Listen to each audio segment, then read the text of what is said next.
Shalom, salam sejahtera Bapak Ibu serta saudara-saudari semua. Untuk mengawali renungan tentang firman Tuhan ini, mari kita bersatu dalam doa. Tuhan Allah Bapa di sorga yang melebihi segala akal, hati, dan pikiran kami umat manusia, berfirmanlah kepada kami sebab kami bersedia untuk mendengar, dan atas pertolongan Roh Kudus, mampukanlah kami untuk boleh melaksanakan firman-Mu itu dalam hidup sehari-hari. Di dalam nama Tuhan Yesus kami berdoa. Amin.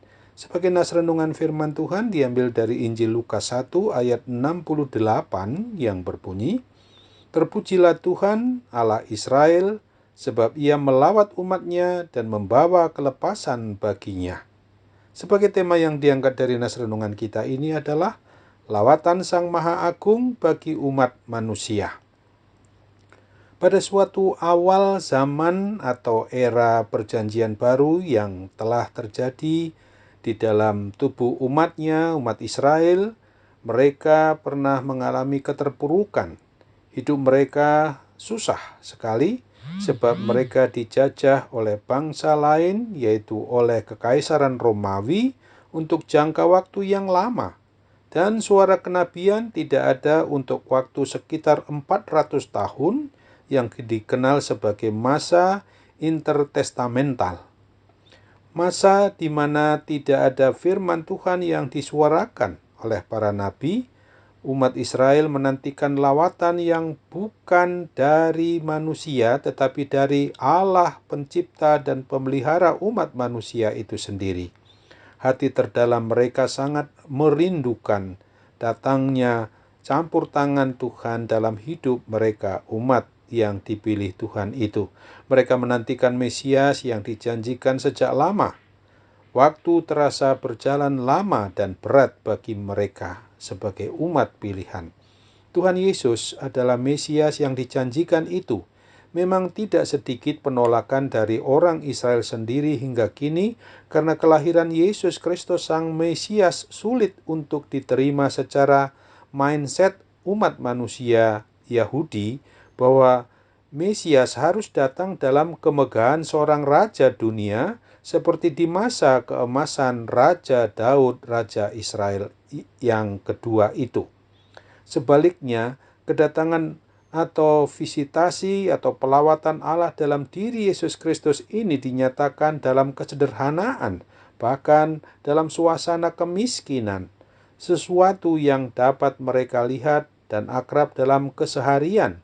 Kunjungan teragung itu terjadi dalam suatu kesederhanaan agar dapat berbicara kepada mereka yang paling sederhana dalam hidup mereka.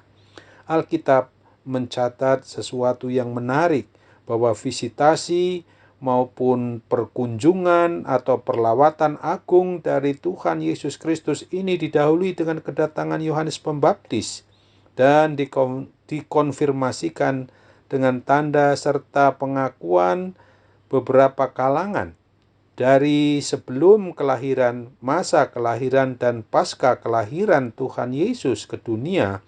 Tuhan Allah menyatakan konfirmasi dari orang-orang sekitar bahwa mereka, yaitu Elisabet, istri dari Imam Zakaria, gembala di padang, orang Majus, Simeon, dan sebagainya, mengenal ada sesuatu yang agung yang sedang dikerjakan oleh Tuhan Allah Israel, Allah Yahweh itu melalui kehadiran bayi Tuhan Yesus yang menyatakan visitasi, perkunjungan atau pelawatan agung dari Allah yang kudus ke dalam dunia yang penuh dengan dosa itu diwujud nyatakan.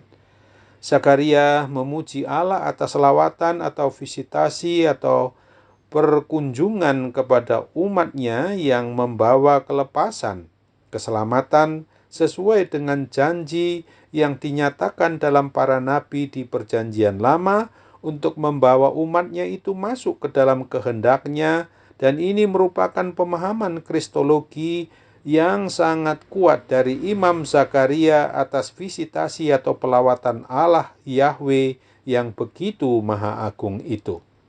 Sebagai imam yang mengenal kitab suci perjanjian lama, Imam Zakaria mengetahui karya yang sedang dikerjakan Allah melalui kehamilan Elisabet istrinya dan juga kehamilan Maria yang sedang mengunjunginya. Visitasi besar itu adalah tentang karya keselamatan. Dalam puji-pujian Zakaria, ia menuangkan pemahamannya tentang kristologi, tentang lahirnya Kristus, sesuai dengan pemahaman yang benar dan indah akan visitasi agung atau pelawatan yang agung dari Allah Israel, Allah Yahweh itu ke dalam dunia.